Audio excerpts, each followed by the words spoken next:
Yun. Good morning po sa ating pong lahat. Okay. Isang magandang umaga po sa ating po lahat, mga kapatid sa Panginoon.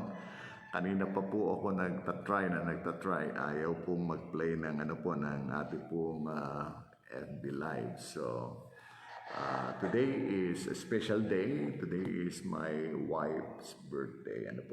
Birthday po ni Ate She. So, at binabati ko po siya. And then, kahapon sobra akong nakaramdam ng pagod. Kaya parang ngayong umaga ay hirap akong bumangon sa umagang ito. Kaya sabi ko, ano kayang gagawin ko? Parang napapagod ako. Pinagod ako ng mga kalaro ko kahapon. Ayun. Oy, pambihira. Good morning, Brother Lemuel. Mapagpalang umaga sa iyo, Brad. Pagod ako kahapon. And then, kanina, imaga rin ako nagising. At, good morning, Dorothy. Good morning. So, and then, iba pala talaga kapag nakakaramdam ka ng pagod. So, para bang, sabi ko, maglalay ba ako ngayon or hindi. So, talagang meron kang, pwede kang mahadlangan. Lahat tayo kasi nakakaramdam ng pagod. Purihin muna natin ang Panginoon sa pamagitan ng isang awit. Kapag nakakaramdam ka ng Panginoon ng pagod, ibigay mo sa Panginoon lahat.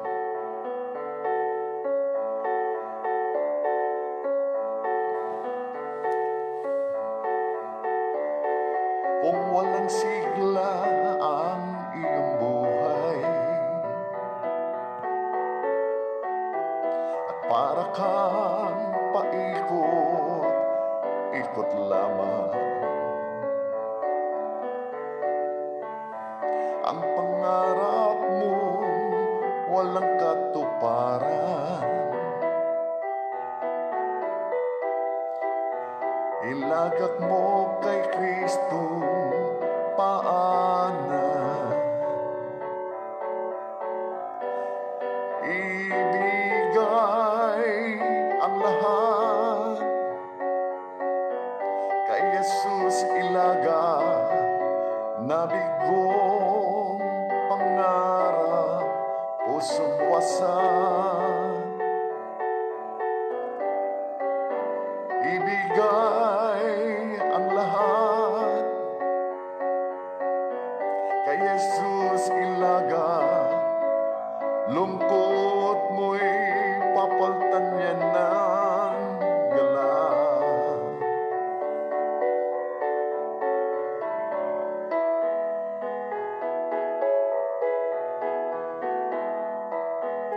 Di niya sinabing laging may araw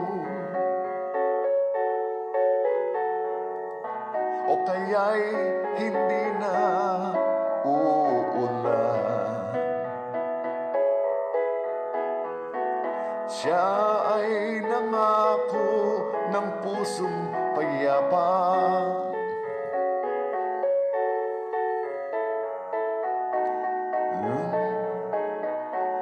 ang magbanta. Give them all, give them all, give them all to Jesus. Shattered dreams, wounded hearts, broken toys.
Okay, tayo ay manalangin.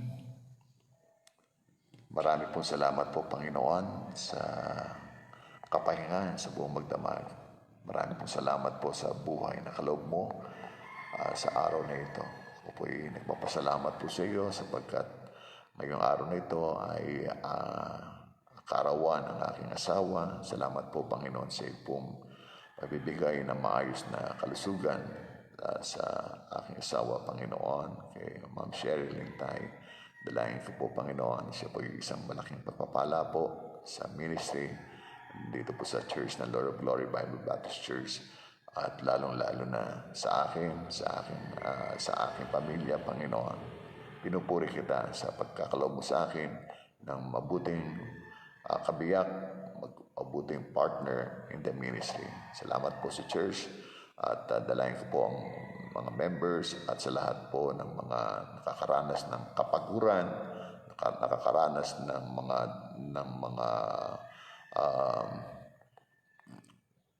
mga pagsubok ng buhay at nakakaramdam ng pagod.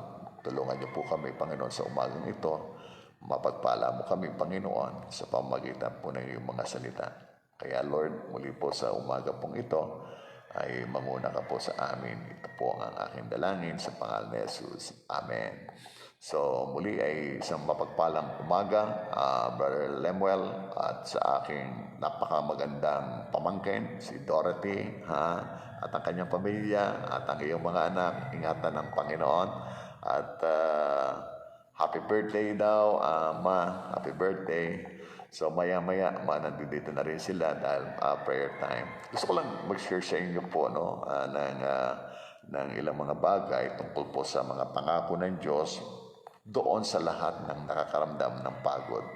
Kasi kapag hindi po natin nabantayan yung ating pong pagod, kasi nakakalinsabay po. Bluetooth has been disconnected. Kapag tayo po ay nakaramdam ng kapaguran, ay yun po ang maging malaking problema. Good morning po, Brother Dodong, at sa lahat ng member ng Lord of Glory Bible Baptist Church sa inyo po. Bluetooth has been connected. Gusto ko lamang pong ibigay sa inyo ang 5 pangako ng Diyos sa lahat ng mga nakakaranas ng kapaguran. Lahat po tayo nakakaranas ng ganyan. We all have days where we're running empty. Parang ganun talaga. And no matter how hard we work, at nararamdaman po natin yan. At patagal ng patagal, para bang paulit-ulit na lang ang ating mga ginagawa. Kaya parang nakakaramdam tayo. So, hindi ko na po patagalin. Mga verses sa Bible, mga minamahal, ang gusto ko pong ipakita sa inyo po. So, sabi ng Matthew chapter 11 verse 30, kapag napapagod, Matthew 11:30, ay sabi ng Panginoong Jesus ay, His yoke is easy and His burden is light. His yoke is easy and burden is light. If we're carrying more than that, we're not living in God's best for us. We are not perfect, but Jesus is. So yung Matthew 11, verse 30, Tagalog ang gagamitin ko para wag natin mamiss kung ano po yung sinasabi ng Diyos tungkol sa kapaguran. Alright? Baka naman ikaw nakakaranas na ng ganito. Ang Diyos ay meron pong mga binabanggit na dapat po nating panghawakan po sa ganitong sa iyong pagod. May pangako ang Panginoon dyan na kung nakakaramdam ka. Kasi baka pati church mo, nadamay mo na, pati pag-pray mo, nadamay mo na, pati yung Christian life mo, sinukuha mo na dahil sa napagod ka Ngayon, ang sabi ng Bible sa Matthew 11, verse 25 hanggang 30, 11 verse 25 hanggang 30, ng panahong ito, sinabi ni Jesus, Ama, Panginoon ng langit at lupa, salamat sa iyo sapagkat inilihim mo ang mga bagay na ito sa marurunong at matatalino at inihayag mo naman sa mga may kaloobang tulad ng sa bata. Oo, Ama, sapagkat ganoon ang nais mo. Ibinigay mo na sa akin ang aking Ama ang lahat ng bagay. Walang nakakakilala sa anak kundi ang Ama at at walang nakakakilala sa Ama kundi ang anak at ang mga pinili ng anak na pagpahayagan niya. Lumapit kayo sa akin, kayong lahat ng nahihirapan. Lumapit kayo sa akin, kayong lahat ng nahihirapan at lubhang nabibigatan sa inyong pasanin, at kayo bibigyan po ng kapahingahan. Pasanin ninyo ang aking pamatok at matuto kayo sa akin, sapagkat ako'y maamo at may mababang loob. Makakatagpo kayo sa akin ng kapahingahan, sapagkat madaling dalhin ang aking pamatok at magaang ang pasaning ibibigay ko sa inyo. Mga minamahal na kapatid sa Panginoon, ang liwanag na sinasabi ng Diyos, lumapit kayo sa akin, kayong lahat ng nahihirapan at lubhang nabibigatan sa inyong pasanin. So, lapit lang ho tayo. Yun ang maganda nga nag-aalok ang Diyos sa atin na kapag ikaw ay nahihirapan at nabibigatan, lumapit tayo sa Diyos. Huwag mong buhatin ang pasanin. Huwag mong pahirapan ang iyong sarili. Kung meron namang nag-o-offer, ini-extend niya ang kanyang kamay para tulungan ka, bakit hindi tayo lumapit sa Diyos? Yan ang sabi ng Bible, mga kapatid. Sabi niya, kung ikaw ay may pasanin, kung ikaw ay may kabigatan, okay? Sabi ng Bible, makakatagpo kayo sa akin ng kapahingahan. Amen. Makakatagpo kayo ng kapahingahan sa akin. Yun po ang binabanggit po ng Bible, mga kapatid. Yan po yung isa sa unang talata na binabanggit. Isa pang talata, Colossus, 5 pangako ito ng Panginoon na mapapakinabangan po natin kung ikaw ay napapagod. Totoo, ako, pagod ako, pero sabi ko nga, nakakaramdam din ako ng sabi ko, mag-ano ba ako ngayon? Mag-FB live ba ako ngayon para sa mga kapatiran? Nasimulan ko na to. Sabi ko, ayokong madaya ng kaaway. Pagod ang katawan ko. Pero sabi ko ay, pahinga na muna ako ngayon. Pero ang prayer natin every morning, tuloy-tuloy pa rin po, mga kapatid. May binabanggit po ang Biblia tungkol po dyan. Yung una, ay lumapit tayo sa Panginoon. Kung napapagod, kukunin niya yung pasanin. Sa Kanya raw ay makakatagpo tayo ng kagaangan at kapahingahan. O ngayon, isang talata pa sa Colossus 1, talatang 17. Talatang 17. Ito po sinasabi ng Bible. Ito sinasabi ng Panginoon sa atin. Siya ang una sa lahat at ang buong sansinukob ay nananatiling nasa kayusan sa pamamagitan niya. In Jesus, all things hold together. In Jesus, all things hold together. Ibig sabihin niyan ay the pressure is off. Kasi yung sabi ng Bible, siya ang una sa lahat at ang buong sansinukob ay nananatiling nasa kayusan sa pamamagitan niya. So, it's not on me to keep everything going. Si Jesus po ang nagko-control. The earth will keep turning and life will keep happening even if I fail to finish my to-do or mess up my nearly arranged plans. So, kahit na ang lahat ng mga bagay na narito, tuloy-tuloy lang po yan. Kahit na tayo nadidiscuss, tuloy-tuloy lang po yan. Dahil ang Diyos po ang nagkokontrol ng lahat ng mga bagay. Isa pang talata. Pangalawa na po yan, sa Colossians 1:17. All things hold together. Kaya nga yung pressure na wala sa atin, nasa Panginoon siya ang nag-hold niyan. Wala namang pressure kay Lord dahil siya ang may control ng lahat ng mga bagay at dahil makapangyarihan ng Panginoon. Isaiah 40 verse 28 hanggang 30. Isaiah 40 verse 28 hanggang 30. 28, hindi ba ninyo nalalaman, di ba ninyo naririnig na itong si Yahweh ang walang hanggang Diyos, ang siyang lumikha ng buong daigdig. Hindi siya napapagod, sa isipan niya'y walang makakaunawa. Ang mahihinay mga napapagod at kanyang pinalalakas, kahit na ang mga kabataan ay napapagod at nanlulupaybay. Napakagandang talata. Just because I get tired and weary doesn't mean the Lord does. Hindi nangangulugan na pagod tayo, napagod na rin ng Diyos. This is a great for two reasons. I know that the Lord won't tire of helping me when I need Him. Yun ang katotohanan noon. Na kahit na napapagod ka, ang Diyos hindi mapapagod sa iyo. And He has limitless strength. He will sustain me when I am beginning to fade. Isusustain niya tayo. Kahapon natapos yung aming laro. Sabi ko nga, naglaro ko ng basketball. Nakalaro ko yung mga kabataan. Nung napagod ako, sabi ko, sub. Hindi naman natapos yung laro dahil meron naman pumalit sa akin. Ganon din naman po mga kapatid. Kapag tayo napapagod, may nagsasab sa atin. Meron Diyos para maituloy kung ano man ang ating ginagawa. So, purihin ang Panginoon. Kaya sa Isaiah 40 verse 28, 30 ay napakamagandang talata. Hindi ba niyo nalalaman, hindi niyo ba naririnig na ito si Yahweh, ang walang hanggang Diyos na siyang lumikha ng buong daigdig? Hindi siya napapagod. Hindi siya napapagod. Sa isipan niya walang makakaunawa. Ang mahihina, napapagod ay kanyang pinalalakas.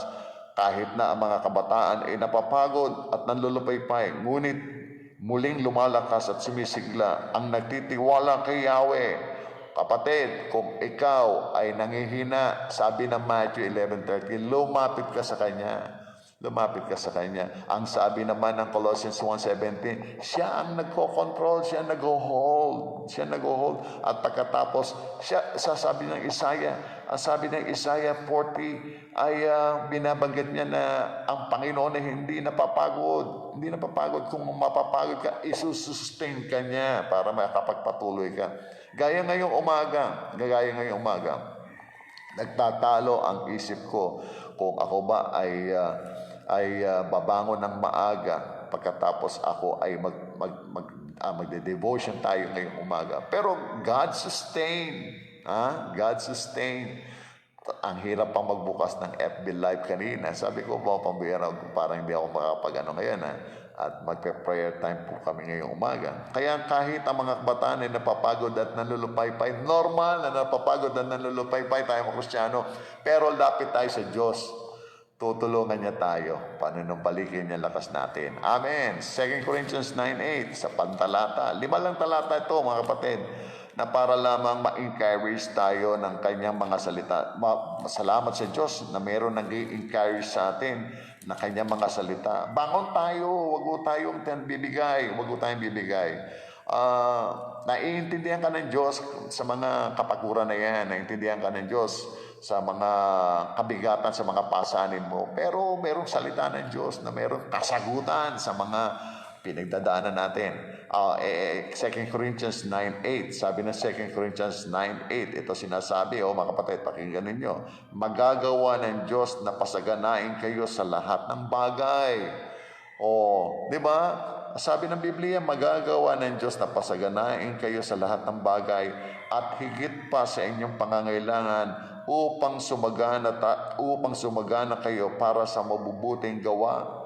Abound is just a cool word. Di ba gusto natin yan? Cool yan. Overflowing, unyielding, abounding. God will make all grace abound in us so we can abound in every good work. When a cup is overflowing, it doesn't have to try to overflow. It just sits under the source. It overflow. It abounds. Nananagana. Mga kapatid, walang pananagana kung tayo'y manglulupaypay. Kung meron tayong kabigatan. Huwag mong i-rehearse.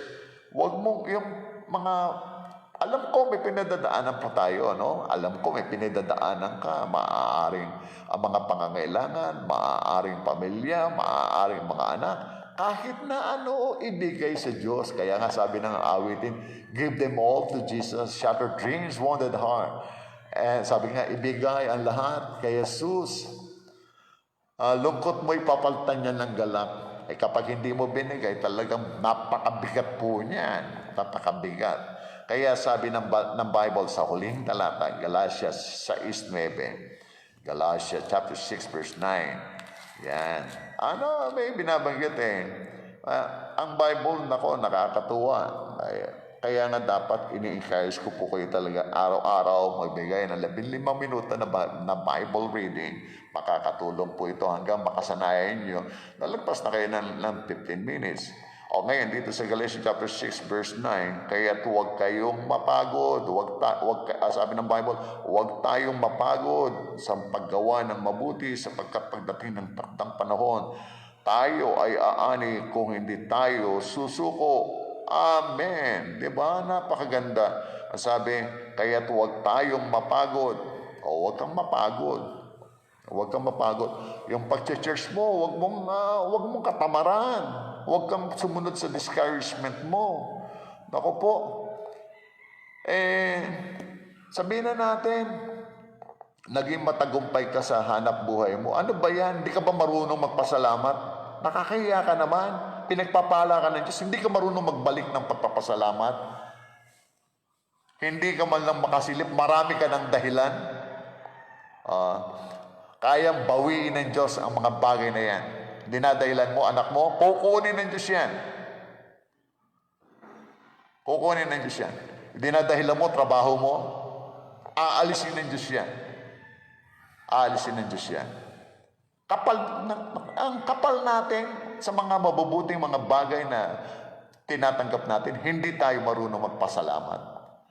Mga kapatid sa Panginoon. Tapos yung discouragement. Naku po, nakakatawa tayo sa harap ng Diyos. Napakabilis mong kumalimot sa konting halaga na meron ka ngayon. Malaki na ang ulo mo at nagmamalaki ka pa. Hindi maganda yon. Hindi maganda yon. At kapag namatay ka, mauwi lang sa wala. Tapos magsisisi ka pag wala na. O kayong mga hindi nag-church, matakot kayo sa Diyos. Huwag niyo idahilan yung mga asawa ninyo. Huwag niyo idahilan tong COVID nito. Nagagawa niyo nga makalabas, makamalengke, kung saan-saan kayong lupalot na nagpupunta. Pagdating sa simbahan, may dahilan kayo. Diba? Totoo ka ba tumanggap sa Panginoon? Kung totoo kang tumanggap sa Panginoon, magpakatino tayo. Magpakaayos tayo. Huwag ho maraming excuses. Lahat naman tayo haharap sa Diyos. Lahat tayo harap sa Diyos. At saka pagpupunta ko ng simbahan, gawin yung excited ang pakiramdam. Huwag ko yung parang mabigat. Huwag ko yung parang mabigat. Unless na unsaved kayo. Unless na unsaved kayo. Kung unsaved kayo, mas kailangan yung lumapit. Kasi kung hindi nyo lalong magsikap kayong pumunta ng simbahan o kaya ay ipanalangin nyo na iligtas kayo ng Diyos. Naku, nakawawa kayo pag napunta kayo ng impyerno. Kawawa kayo. Higit doon sa iniisip nyo. Ngayon, nag-enjoy kayo kung ano meron kayo. Huwag ko kayo magmamalaki sa Diyos. Kaya sabi ng Biblia, huwag kayong mapagod. Huwag kayong mapagod. Tsaka huwag ko kayong masanay na kapag may ginagawa kayo ng mga magagandang mga bagay, huwag nyo yung gawing pakitang tao. Yung laging ina-appreciate. Huwag yung kasanayan yun. Laging babanggitin ang pangalan ninyo kapag may ginawa. Kapag may ginawa, gawin ninyo para sa Panginoon. Huwag yung laging yung pabida effect. Huwag yung ganon. Na kinakailangan babanggitin pa pangalan. Ito nagbigay ng ganito. Ito nagbigay ng tithes. Ito nagbigay ng offering. May mentionin pa yung pangalan. Hindi na, huwag na. O kaya meron kayong binigay, yung mga first fruit ninyo, kung binibigay nyo sa Panginoon. Wala na akong ganon. Whatsoever you do it heartily. Not to men, but to God. Yun po yun, mga minamahal. We will reap whatever season you may be in. You will reap. Don't give up. Remember, seasons pass and the Lord sustains us through them all. Yung mga dakilang mga talata, yung napakahalagang talatang ibinigay ngayon pong umaga, kapatid. O yung ibang mga kapatiran natin, para ako gumigising ng umaga, inihanda ko ito. Tapos, hindi mapanood, hindi man lang panoorin. Di ba, pambira kayo. Pambira kayo.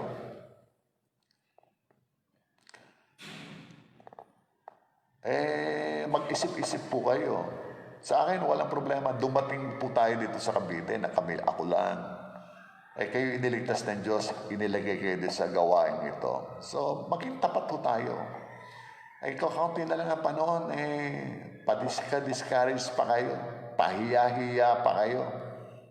Kung ano pwede nyo magawa sa Panginoon, gawin nyo na ngayon. O ikaw, nagdadalawang isip ka pa kung susunod ka sa Panginoon. Naku po, pinagdadalawang isip ba pagsunod sa Diyos? Hindi na, niligtas ka nga ng Diyos, magdadalawang isip ka pa. Yung konting magagawa mo para sa Panginoon, yung araw lang ng linggo, yung prayer breakfast natin na Wednesday, wala tayo. Yung ating tinatawag na worship service. Namimiss namin kayo. Kalakasan kayo pag nakikita po namin. Kalakasan po namin kayo pag nakikita po namin kayo. Kaya mga kapatid, sabi ng Bible, His yoke is easy and His burden is light.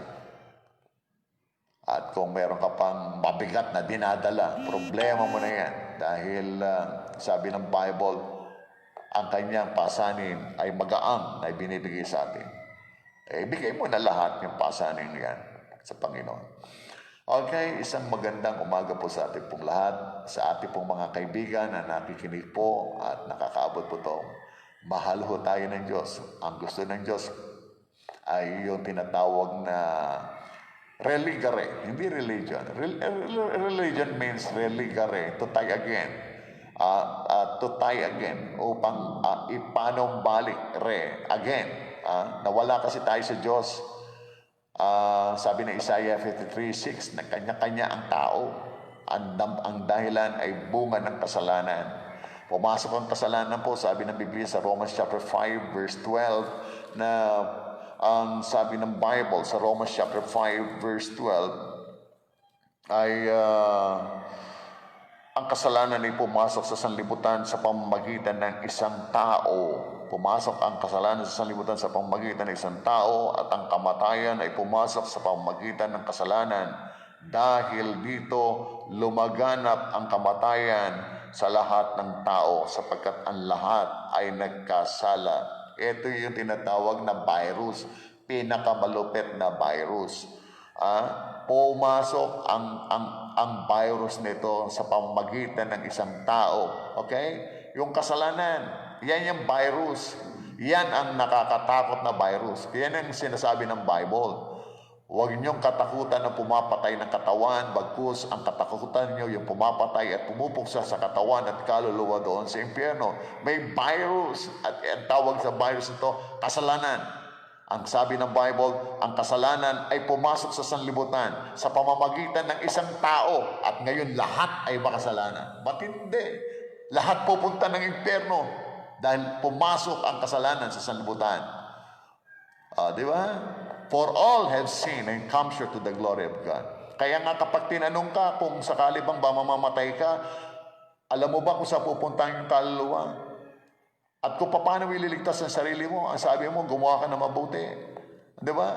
Magsimba, maging mabait sa sariling pamamaraan. Ang sariling pamamaraan ay hindi po nakakapagligtas. Saan ka naman nakakita na nalulunod na iniligtas ang kanyang sarili? At si Kristo, bakit bang tinawag pang tagapagligtas? Sino ililigtas niya? Kung kaya mo naman iligtas ang sarili mo. Siya lang ang tanging tagapagligtas. Tayo ay merong virus. Yung virus na kasalanan na dinala ni Eva at ni Adan. Nang dahil sabi ng Biblia, pumasok sa sanlibutan Ang kasalanan ay pumasok sa sanlibutan sa pamamagitan ng isang tao. At ang kamatayan ay pumasok sa pamamagitan ng kasalanan dahil dito lumaganap ang kamatayan sa lahat ng tao sa sanlibutan. Lumaganap ang kamatayan sa lahat ng tao sapagkat ang lahat ay nagkasala. Lahat tayo makasalanan, lahat tayo patungong impyerno ng kapahamakan, na doon ang apoy ay di napupugnaw, ang uod ay di namamatay, araw at gabi, magpakailan pa man, hindi ka na makakalis doon. Doon pupunta ang lahat ng kasalanan. Kaya si Hoda ay reliyoso, mapanalanginin, mabuting tao, o kung anumang mga kaparaan ang ginagawa mo, hindi iyan makakapagligtas sa iyo. Merong iisa lang na pwedeng makapagligtas sa iyo. Hindi rin reliyon, kundi si Kristo na namatay para sa ating kasalanan. Kayo na lamang ang pag-ibig ng Diyos sa sanlibutan. Ibinigay niya ang kanyang bugtong na anak upang ang sino mang sa kanya sumampalataya hindi mapahamak kundi magkaroon ng buhay na walang hanggan. Di ba napakaganda? Ang kailangan mo lamang tanggapin si Kristo. Aminin na kayo makasalanan, pagsisihan at tanggapin si Kristo. Manalangin tayo. Gawin mo itong panalangin ito na pagtanggap. Panginoon, ako'y makasalanan. Nagsisisi ako sa aking mga nagawang mga kasalanan. Sa oras nito, tinatanggap kita bilang Panginoon at tagapagligtas. Ito ang aking dalangin sa pangalan ni Jesus. Amen. Ako naman ay mananalangin para sa mga kapatiran. Panginoon, dalangin ko po, Diyos, sa mga kapatiran po namin nakakaramdam ng pagod. Lahat kami nakakaramdam ng pagod. Lahat kami naapektuhan ng maraming mga bagay na mga naganap sa buhay nito. Ng mga pandemya na ito, Panginoon. Pero ikaw naman po, Diyos, ay nagtuturo sa amin na ibigay ang lahat, ang lahat ng aming mga pasanin, lahat po, Panginoon, ng mga pasanin namin.